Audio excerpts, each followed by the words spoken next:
کابل کې د روسیې پر سفارت د برید تر شا پټ رازونه امریکا د اوکراین جګړه افغانستان ته راوړه.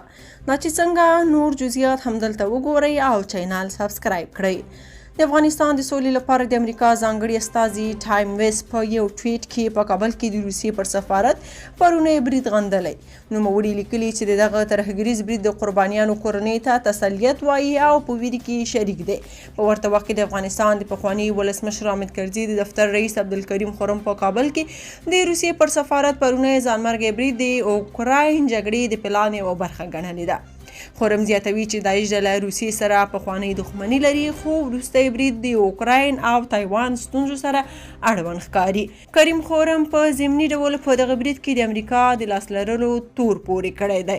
روسیې په دې اړه په واضح ډول څه نه دي ویلي، خو د بهرنیو چارو وزیر سلګیراروف پرون برید د نړیوالو جنایتکارانو کار ګڼلی. روسیې په پروني برید کې د خپلو دوه ډیپلوماټانو د وژلو خبر تایید کړی.